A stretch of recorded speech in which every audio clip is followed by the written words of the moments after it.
नमस्कार। देश काल में आपका स्वागत है। मैं हूं मुकेश कुमार। दोस्तों, अक्सर हमने अमेरिका के राष्ट्रपतियों को शांति की बात करते देखा है, लोकतंत्र की बात करते देखा है, अंतर्राष्ट्रीय व्यवस्था में मेल जोल मेल मिलाप की बातें करते देखा है। लेकिन असल में उनका और पूरी अमेरिका की जो महाशक्ति का चरित्र है वो युद्धोन्मादी है। वो धौंस दपट चौधराहट इन सब पर ज़्यादा काम करता है। दिखाने के लिए बेशक वो शांति प्रिय दिखाना चाहता है, लेकिन अंततः वो युद्ध चाहता है और पूरी दुनिया में जगह जगह युद्ध थोपता रहता है। डोनाल्ड ट्रंप सत्ता में आए थे और ये कह रहे थे कि अब युद्ध का दौर खत्म हो चुका है, अब कहीं हमले नहीं होना चाहिए। और वो बार बार ये दावा भी करते रहे हैं कि जहाँ कहीं भी युद्ध होते हैं वो शांति करवाते हैं। 8 युद्धों को रुकवाने का वो क्रेडिट लेते रहे हैं, जिसमें भारत पाकिस्तान युद्ध भी शामिल है। और ये भी चाहते हैं कि यूक्रेन और रूस के बीच जो जंग चल रही है वो भी रुक जाए। लेकिन आप दूसरी तरफ देखिए कि वो एक दूसरी जंग छेड़ने की तैयारी कर चुके हैं, बल्कि छिटपुट हमले उन्होंने शुरू भी कर दिए हैं। उनके निशाने पर है वेनेजुएला। दक्षिण अमेरिकी देश वेनेजुएला तेल के मामले में दुनिया में सबसे ज़्यादा धनी है। सबसे ज़्यादा तेल भंडार वेनेजुएला में है। और शायद इसी पर, शायद क्यों, यकीनन अमेरिकी राष्ट्रपति डोनाल्ड ट्रंप की नज़र उस तेल भंडार पर है और उसके साथ साथ और भी कई निशाने वो साधने की कोशिश कर रहे हैं, जिन पर आज हम बात करेंगे। लेकिन उन्होंने जो युद्ध छेड़ दिया है, पूरी तरह से नहीं, आंशिक तौर पर, जिस तरह से अमेरिकी सेनाओं ने वेनेजुएला की नौकाओं पर हमले किए हैं और अभी तक 80 से ज़्यादा लोगों को मार डाला है और उन्हें ये कहते हुए मारा है कि ये ड्रग्स कार्टेल के हिस्सा थे, अमेरिका में ड्रग्स भेजने का काम करते थे। लेकिन जो इंडिपेंडेंट स्रोत हैं उनका कहना है कि नहीं, ये ड्रग्स वाले लोग नहीं थे, ये मछुआरे थे जिनको अमेरिका ने मार गिराया है, निर्दोष मछुआरों को निशाना बनाया है। तो 80 से ज़्यादा ऐसे निर्दोष लोग अमेरिका मार चुका है। और अभी जिस तरह से उसने बिल्डअप शुरू किया है उसमें एक तो ये घोषणा कर ही चुका है कि वेनेजुएला का जो एयर स्पेस है उसको पूरी तरह से बंद करने की घोषणा कर दी है, जिसकी वजह से वेनेजुएला जाने आने वाली बहुत सारी इंटरनेशनल एयरलाइंस ने अपनी उड़ानें रद्द कर दी हैं। या इसका मतलब ये है कि वेनेजुएला का बाहर से जो नाता है एयर के ज़रिए वो ख़त्म हो गया है। अब किसी भी इमरजेंसी में, चाहे वो स्वास्थ्य की इमरजेंसी हो, वेनेजुएला के नागरिक एयर रूट का इस्तेमाल नहीं कर सकते हैं। तो ये घेरेबंदी शुरू कर दी है। इसको वेनेजुएला के राष्ट्रपति मादुरो ने कहा है कि ये एक तरह की उपनिवेशवादी धमकी है। और उनके विदेश मंत्री ने कहा है कि ये जो यूनाइटेड नेशंस का चार्टर है, घोषणा पत्र है, उसका सीधा सीधा उल्लंघन है। इसके अलावा अमेरिका ने किया क्या है, जो उनका जो नौसेना का सबसे बड़ा एयरक्राफ्ट कैरियर है USS जेराल्ड आर फोर्ड, उसको कैरेबियन में तैनात कर दिया है। इसमें 15,000 सैनिक हैं, मरीन के यानी नौसेना के और एयरफोर्स दोनों के मिलाकर। और 27 सितंबर से अभी तक 20 हमले वो कर चुका है। जैसा मैंने बताया कि 80 से ज़्यादा मौतें शुरू हो गई हैं। और उन्होंने ये भी ऐलान कर दिया कि जल्दी ही हम ज़मीनी हमले भी शुरू करेंगे। CIA को तो उन्होंने कवर्ट ऑपरेशंस की मंजूरी दे दी है, यानी CIA वेनेजुएला में टारगेटेड किलिंग कर सकती है। जो वेनेजुएला के सत्ता पर काबिज लोग हैं उनको निशाना बना सकती है, उनकी हत्याएं कर सकती है। तो ये डेवलपमेंट हो गए। और उन्होंने मादुरो पर जो इनाम है उसको भी डबल कर दिया है $50 लाख मिलियन का ऐलान कर दिया है। तो ये सारा दिखा रहा है कि एक बिल्डअप हो रहा है, युद्ध की तैयारी हो रही है। हालांकि बहुत सारे लोगों का ये भी मानना है कि अमेरिका दरअसल रिजीम चेंज चाहता है और ये पूरा माहौल जो है वो धमकाने के लिए बनाया गया है, डराने के लिए, आतंक पैदा करने के लिए कि वेनेजुएला के अंदर से इतना विद्रोह पैदा हो जाए अमेरिकी हमले के डर की वजह से कि जो मादुरो की सत्ता है उसको वो उखाड़ फेंके। तो ये एक प्लान है रिजीम चेंज का। और आप ये भी जानते हैं कि अमेरिका ने वहाँ के विपक्ष को किस तरह से खरीद रखा है, किस तरह से लाखों मिलियन डॉलर की घोषित मदद वहाँ के विपक्षी नेताओं को गई है। विपक्ष के नेताओं को उन्होंने बतौर राष्ट्रपति रिकॉग्नाइज भी किया है। और एक मोहतरमा जिन्हें अभी नोबेल पुरस्कार मिला था, उन्होंने तो खुलकर कहा था कि अमेरिका वेनेजुएला पर हमला करे, सत्ता चेंज करे। तो ये वहाँ के जो विपक्षी दल हैं उनको किस तरह से अमेरिका ने अपने ग्रिप में ले रखा है, ये उसका उदाहरण है। तो पूरी तरह चारों तरफ से घेरेबंदी अमेरिका ने कर रखी है। सवाल उठता है कि अमेरिका का मकसद क्या है, इस तरह से वेनेजुएला पर हमला करने की वो कोशिश क्यों कर रहा है? क्या सचमुच में वहाँ पर कोई ड्रग कार्टेल है जिसकी वजह से अमेरिका में फेंटनाइल जा रहा है या ड्रग्स जा रहे हैं और अमेरिकी समाज को में उसके नुकसान हो रहे हैं?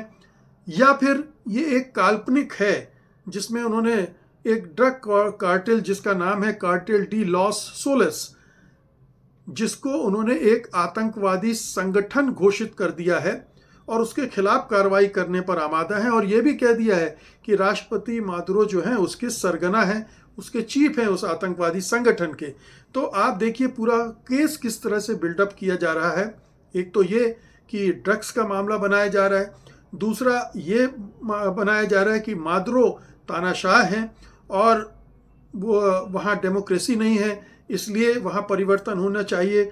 रिजीम चेंज का पूरा जो आइडिया है वो इसी आधार पर बनाया जाता है, जैसे हमेशा ये करता रहा है अमेरिका। आपको याद होगा कि इराक पर हमला करने के लिए ये माहौल बनाया गया था कि इराक जो है वो परमाणु बम बना रहा है और परमाणु बम खतरनाक है, इसलिए उसकी इस पूरी प्रोसेस को रोकने के लिए उसने हमला किया था और दसियों लाख लोगों को मार डाला था। तो इराक के तर्ज पर अब वेनेजुएला की का रुख कर रहा है अमेरिका। हमले तक ट्रंप जाएंगे कि नहीं जाएंगे ये एक अलग बात है।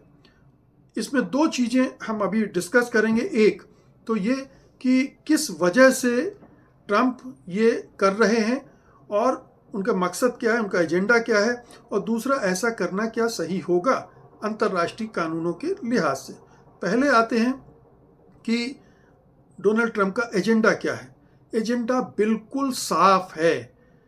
सबसे पहली बात तो ये कि वेनेजुएला के पास सबसे बड़े तेल भंडार हैं, करीब 300 अरब बैरल का ट्रेड भंडार है और ट्रंप चाहते हैं कि अमेरिकी कंपनियां जैसे शेवरॉन, एक्सॉन वहां पर जाएं और उनके कब्जे में ये तेल भंडार आए, वो वहाँ पर अपने रिफाइनरीज लगाएं और उन तेल को अमेरिका के हित में निकालकर अंतर्राष्ट्रीय बाजार में बेचें, ताकि तेल पर जो है अमेरिका का कंट्रोल बढ़ता जाए।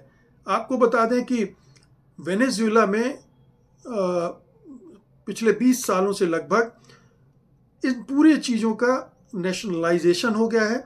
वहाँ पर जो राष्ट्रीय या सरकारी कंपनियां हैं वो ये काम करती हैं, प्राइवेट कंपनीज को वहाँ से खदेड़ दिया गया था, क्योंकि जाहिर है कि वो वहाँ पर तेल के अलावा जो वहाँ की राजनीति में इंटरफेरेंस करती थी उसको भी रोकने के लिए।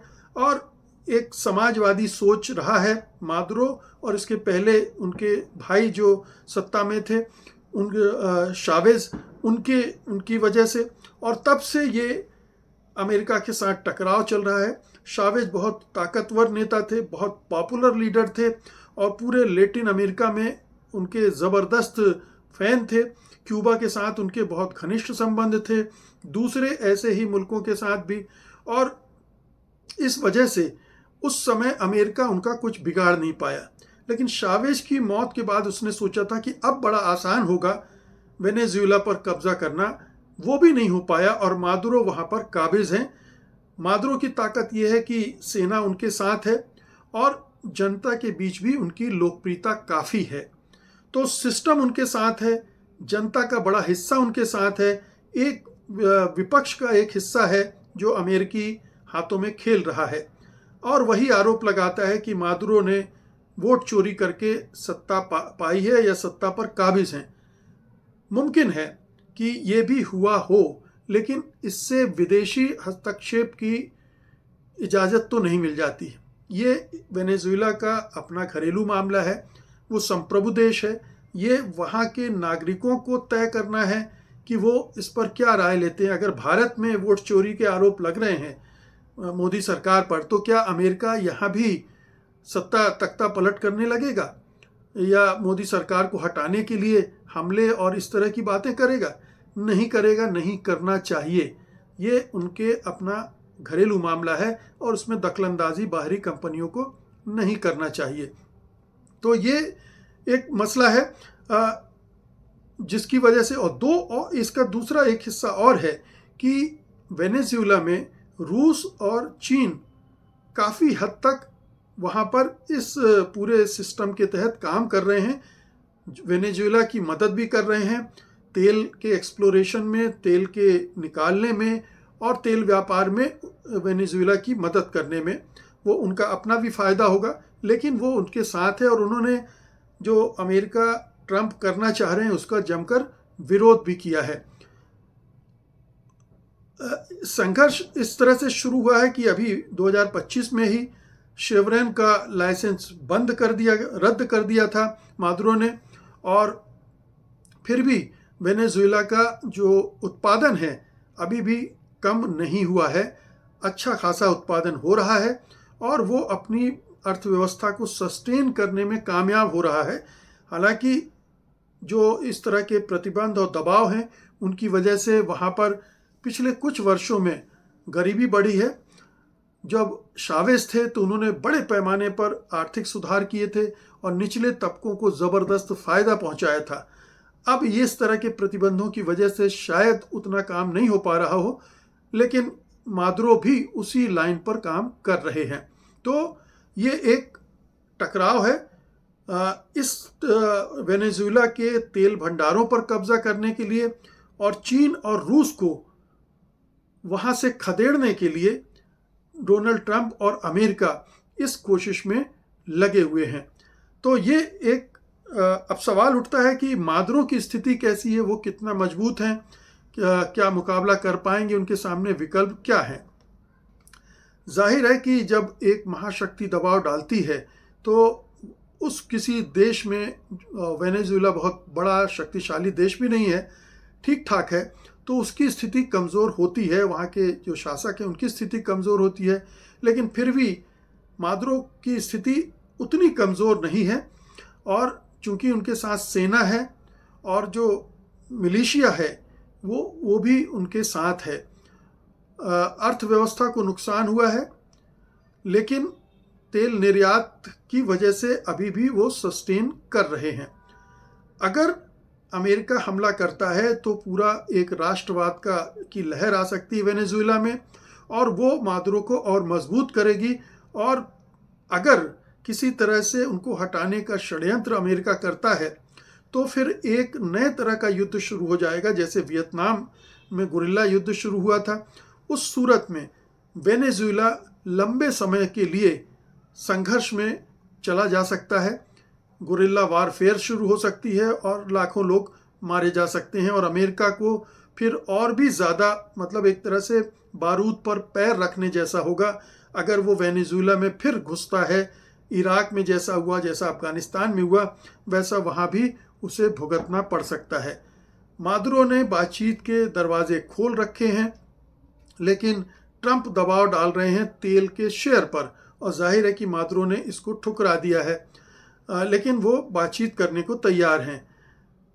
रूसी चीनी समर्थन प्राप्त है, हथियार भी मिल रहे हैं, कूटनैतिक समर्थन भी मिल रहा है वेनेजुएला को।